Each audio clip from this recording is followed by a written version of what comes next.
चिंचाळे गावातील एका युवतीने आपल्या आईसह आटपाडी पोलीस ठाण्यात येऊन चिंचाळे येथीलच आपल्या भावकीतील 3 जणांवर गुन्हा दाखल केला आहे। युवतीच्या तक्रारीनुसार 12 सप्टेंबर 2024 रोजी कॉलेज झाल्यानंतर खरसुंडीवरून चिंचाळेला जाताना पंकज पवार याने पाठलाग करून तुझे वडील वारले आहेत, तू माझ्याजवळ राहा, तुला पैसे देतो, त्या बदल्यात माझ्या इच्छा पूर्ण कर, असे लज्जा उत्पन्न करणारे बोलणे केले।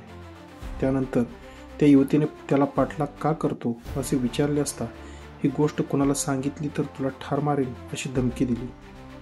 त्यानंतर वारंवार हा त्रास होतच होता, पण दिनांक 22 जुलै 2025ला सायंकाळी 4:30च्या सुमारास सदर युवती तिची आई घरासमोर असताना सर्जेराव पवार, पंकज पवार आणि अनिल पवार यांनी घरी येऊन या युवतीला तिची आई आणि चुलते प्रकाश पवार यांना लाथाबुक्क्यांनी मारहाण केली। आटपाडी पोलीस ठाण्यात गुन्ह्याची नोंद झाली असली तरीही आरोपीवर अद्याप कोणतीही कारवाई झाली नाही।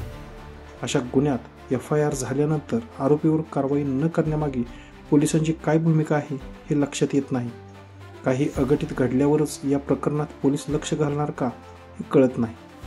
दरम्यान चिंचाळे गावात छेडछाड प्रकरणी आरोपीवर कारवाई का केली नाही असा संतप्त सवाल अखिल महाराष्ट्र कैकाडी समाज सांगली जिल्हाध्यक्ष दीपक दाजी जाधव यांनी केला आहे। मी दीपक दाजी जाधव, अखिल भारतीय कैकाडी संघटना सांगली जिल्हा कार्याध्यक्ष।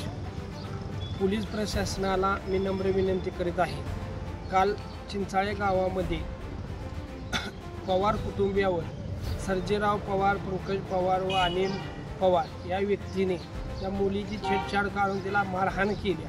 त्याबद्दल पोलीस स्टेशनामध्ये काल गुन्हा नोंद झालेला आहे, परंतु सदरची व्यक्ती खुलेआम फिरत आहेत, खुलेआम गॅरेज उघडे करत बसलेले आहेत, ती कायद्याला भेट नाही।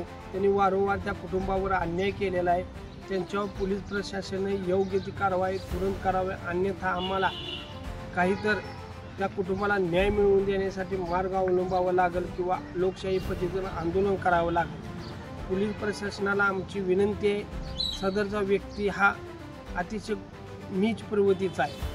कुणाचे काय झालं भांडणं करतो आणि स्वतः मारून घेतो आणि केस करायला जातो, असे अनेक झाले। चिंचाळे गावातला प्रत्येक व्यक्ती या माणसाच्या विरोधात आपणास बॅट देऊ शकतो, आपला जबाब देऊ शकतो, सह्या देऊ शकतो। या व्यक्तीवर कायदेशीर कारवाई करून त्याचा तुरंत बंदोबस्त करावा ही विनंती।